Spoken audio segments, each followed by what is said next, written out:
One Piece is a series that needs no introduction, and if my friends have anything to say about it, I should shut up about indefinitely. I am here, however, to talk to you about my favorite section of the story.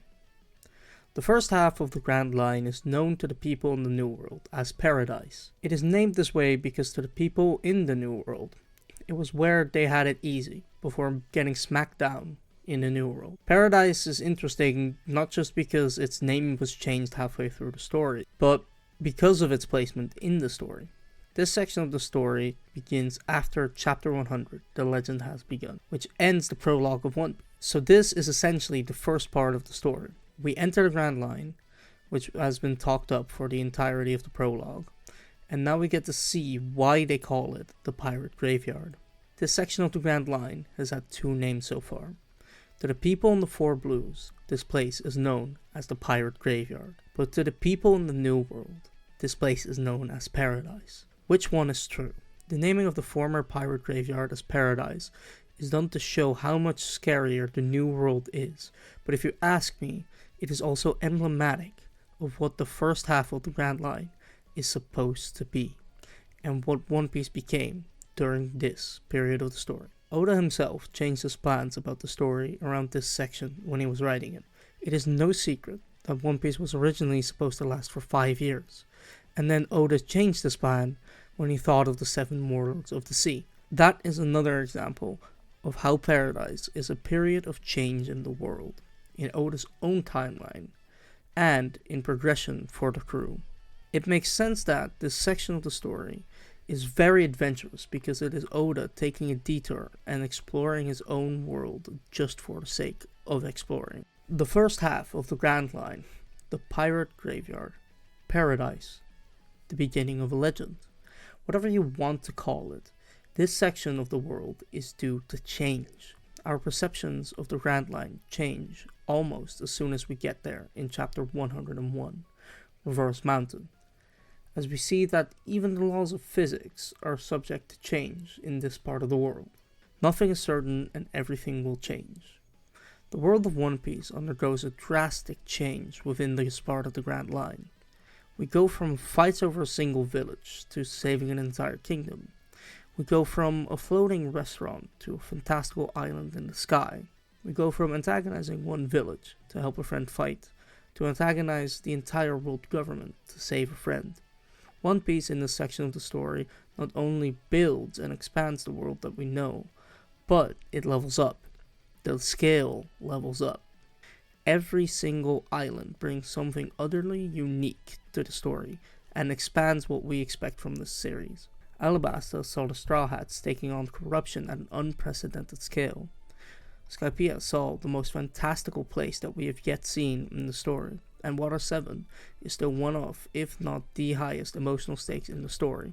And every single one of these arcs did not only give us further characterization for the new and old characters, but built the world further, something that the New World is still playing off.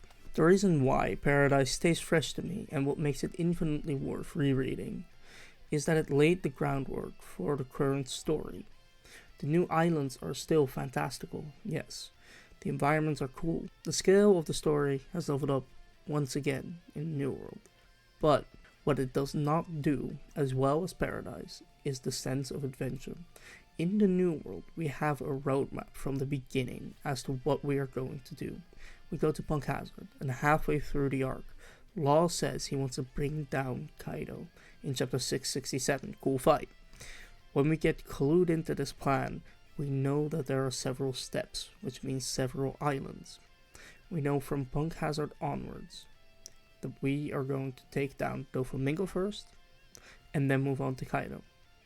Whole Cake Island was an unexpected detour, but we knew exactly why Luffy and Co. were going there before we got there. Compare this to a similar storyline in the prior half, the Alabasta Saga.